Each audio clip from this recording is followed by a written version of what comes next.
स्वागत बैठ जाइए, प्लीज बैठ जाइए। माननीय गृह मंत्री प्लीज प्लीज प्लीज। मैंने उनको हिंदी में बोलने के लिए कहा दादा, प्लीज प्लीज, और कुछ नहीं कहा है। Please please please please. माननीय अध्यक्ष जी, कल भी और आज भी मेरे साथी नित्यानंद राय जी ने गृह विभाग की ओर से एक अधिकृत लिखित स्थिति के बारे में ब्यौरा इस सदन के पटल पर रखा है, परंतु आज डिस्कशन में कुछ मुद्दे खड़े हुए हैं।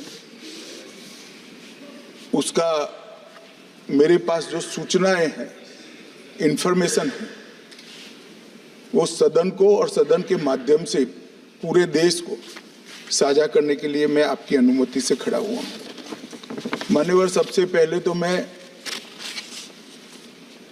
एक दुखद आपदा में जिन जिन लोगों ने अपने स्वजन गंवाए हैं, जो लोग अभी लापता है, जबरदस्त ट्रॉमा में जी रहे हैं, और जो इंजर्ड हुए हैं, वो सभी के प्रति मैं हृदय से मेरी संवेदना व्यक्त करना चाहता हूं।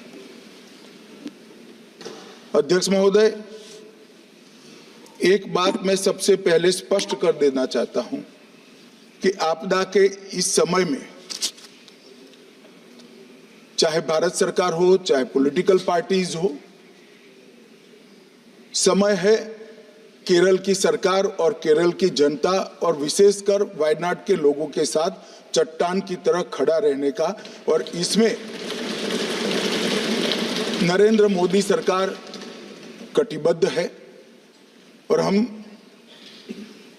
मैं इस सदन के माध्यम से केरल की जनता और वायनाड की जनता से कहना चाहता हूं कि हर संभव मदद और हर संभव प्रयास भारत सरकार की ओर से बचाने के लिए, रिलीफ के लिए और रिहेबिलिटेशन के लिए किया जाएगा।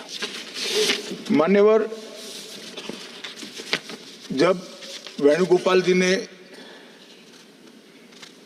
बात शुरू की तब मेरा राज्यसभा में कोटेशन था, वो यहाँ रखा उन्होंने कोट कहा कि मैंने राज्यसभा में ऐसा कहा। फिर उन्होंने कहा अर्ली वार्निंग सिस्टम इस देश में होनी चाहिए।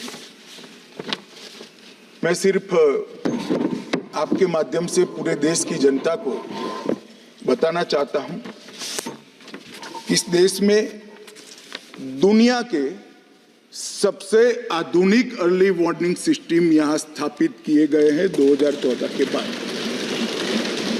मान्यवर, दुनिया में बहुत कम देश है जो 7 दिन पहले आपदा का आकलन सार्वजनिक करते हैं, पूर्वानुमान सार्वजनिक करते हैं। भारत वो चंद 4-5 देशों में है जो 7 दिन के पहले पूर्वानुमान साझा करता है। कई सारे देश, ज्यादातर देश, मोर देन 90% देश 3 दिन के पूर्व में ये आकलन को साझा नहीं कर सकते हैं। हम 7 दिन पूर्व 2023 से सारे आकलन देश की जनता और देश की राज्य सरकार के लिए साझा करते हैं। साइक्लोन का भी अर्ली वार्निंग सिस्टम है, कोल्ड वेव का भी है, हीट वेव का भी है, बिजली का भी है, सुनामी का भी है, अर्थक्वेक का भी जितनी पॉसिबिलिटी है उतना है, फ्लड्स का है, भूस्खलन का है। कई प्रकार के अर्ली वार्निंग सिस्टम 323 करोड़ और 2000 करोड़ कुल मिलाकर 2300 करोड़ के खर्चे से देश की जनता की सुरक्षा के लिए एस्टैब्लिश किए गए हैं।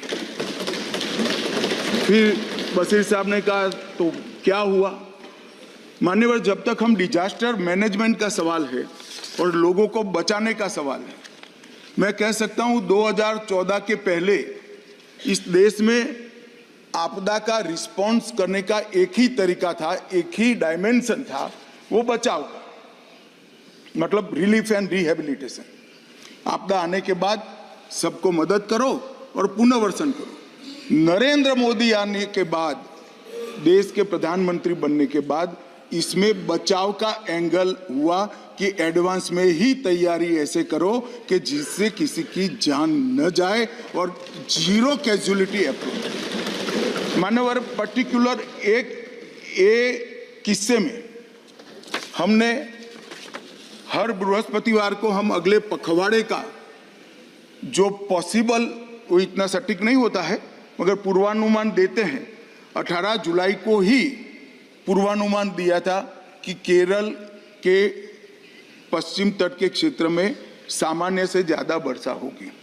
फिर 25 जुलाई को उसको स्पेसिफिक कर भारी वर्षा होगी, बहुत भारी वर्षा होगी ये कहा। और फिर 23 जुलाई को अति भारी वर्षा होगी, 20 mm से ज़्यादा वर्षा होगी ये भी कहा, और इससे भी ज़्यादा हो सकती है। 23 तारीख को ही एडवांस में क्या किया पूछा गया सदस्यों द्वारा। 23 तारीख को ही हमने 8 NDRF के पूरे दल वहां पर भेज दिए गए। मान्यवर, क्योंकि हमें मालूम था कि 23 तारीख को 30 तारीख के आसपास भूस्खलन होगा या बाढ़ आएगी या बारिश ज्यादा होगी तो जरूरत पड़ सकती है। अब डिजास्टर मैनेजमेंट का हमारे संविधान की स्कीम के तहत 2 हिस्सों में जिम्मेदारी आती है। एक, दुनिया भर की टेक्नोलॉजी को भारत के लोगों के लिए यहाँ लाना, टेक्नोलॉजी का उपयोग करना, टेक्नोलॉजी से सर्जित पूर्वानुमानों का विश्लेषण करना और विश्लेषण कर राज्य सरकारों को और देश की जनता को अलर्ट करना। दूसरा, ये फेडरल स्ट्रक्चर है, राज्य की जिम्मेदारी है कि केंद्र सरकार जो सूचनाएं भेजता है इसके अनुरूप लोगों को समय से पहले ही, आपदा आने के पहले ही वहां से हटाना, उनको सुरक्षित जगह पे ले जाना। और मान्यवर, मैं कई राज्यों ने ऐसा सफलतापूर्वक करा है। एक जमाने में 2000 के जमाने में केरल में साइक्लोन आया, करीब करीब 10,000 लोग मारे गए थे। परंतु अभी अभी केरल में साइक्लोन आया, सिर्फ एक जान गई क्योंकि 7 दिन पहले सूचना दी गई थी और पूरा इवैक्यूएशन कर लिया गया था, इसलिए सिर्फ एक जान। और गुजरात में भी साइक्लोन आया, गुजरात में भी 7 दिन पहले सूचना पहुंच गई थी, पूरा इवैक्यूएशन हो गया। मैं गर्व के साथ कहता हूं, एक भी जान नहीं गई, एक भी पशु भी नहीं मरा है, क्योंकि संपूर्णतः 7 दिन बहुत बड़ा समय होता है। राज्य प्रशासन की जिम्मेदारी है किसको हटाए। मैं कोई किसी पे दोष मढ़ना नहीं चाहता, मैं ये प्रश्न खड़े कर रहे हैं और उनको ऐसा है कि केंद्र सरकार को घेर रहेंगे, इसलिए मैं थोड़ी स्पष्टता कर रहा हूं मान्यवर। और यहां पर कई रिपोर्टों में, अब माननीय हमारे सदस्य के लिए, बेंगलुरु MP के लिए बहुत बड़ा आक्रोश दे दिया कर दिया गया, मगर ये वास्तविकता है कि IIT दिल्ली का इसी साइट के लिए रिपोर्ट दिया गया है कि यहाँ से जो अनधिकृत लोग रहते हैं उनको किसी भी स्कीम के तहत हटाए जाए। इसके बाद 2020 में भी रिपोर्ट दी गई कि इन लोगों को हटाना चाहिए। ये ज्यादा संभावना वाला बाढ़ की और भूस्खलन की ज्यादा संभावना, मगर नहीं हुआ। और 4000 परिवारों को हटाना चाहिए, वो भी इंगित किया गया कि कौन से 4000 परिवारों को कौन सी जगह से हटाना चाहिए। और मान्यवर, मुझे बोलते हुए बड़ा दुख हो रहा है, यही जो दुर्भाग्यवासी लोग हैं जिनके लिए पहले से सूचना 6 साल पहले दी गई है कि इनको हटा लीजिए वरना ये रिस्क में है, अब नहीं हटाया गया। मगर फिर भी जैसे ही सूचना आई, NDRF राज्य में जा सकती है। NDRF को लगाने का काम कलेक्टर के ऑर्डर से ही होता है। जैसे ही कलेक्टर ने सुबह 4 बजे हमें ग्रीन सिग्नल दिया, हम पहुंचे, लोगों को बचाया, सेना पहुंची, इंडियन एयरफोर्स पहुंचा, हेलीकॉप्टर पहुंचा, हमारी CISF की टुकड़ी एक वहां थी, वहां पहुंचा। सेना ने तत्काल एक कच्चा ब्रिज बनाया, उस पर से 1000 लोगों को बाहर निकाला और सैकड़ों लोगों को बचाने का भी काम हुआ है। मगर कुछ दुर्भाग्यशाली लोग थे जिनको हम नहीं बचा पाए, इसका हम सबको नुकसान, हम सबको दर्द भी है, दुख भी है और नुकसान हमें झेलना पड़ा है, उनके परिवारों को भी झेलना पड़ा है। मान्यवर, मेरा एक ही अनुरोध है कि डिजास्टर मैनेजमेंट के मामले में सभी राज्य सरकारें जितनी भी योजनाएं 2014 के बाद बनी है, एक मैं बिल भी लेकर आने वाला हूं, इसी सत्र में लेकर आने वाला हूं, इसमें डिटेल में बताऊंगा। कृपया आप इसका अभ्यास करिए।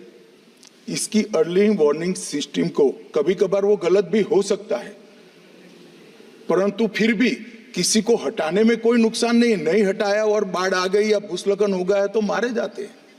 इसको गंभीरता से लेना चाहिए और स्फूर्ति के साथ इसको करना चाहिए। जहां तक स्फूर्ति का सवाल है, भारत सरकार ने बचाव कार्य में कोई कसर नहीं छोड़ी है।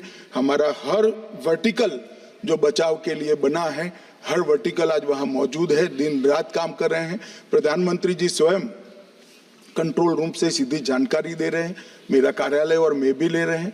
नित्यानंद राय जी हर रोज 4 घंटे वहां पर कंट्रोल रूम में खुद मेरे MOS बैठ रहे हैं और इसका मॉनिटरिंग कर रहे हैं। मैं इतना केरल की जनता को जरूर आश्वस्त करना चाहता हूं कि रिलीफ और रिहेबिलिटेशन के लिए हम कोई कसर नहीं छोड़ेंगे।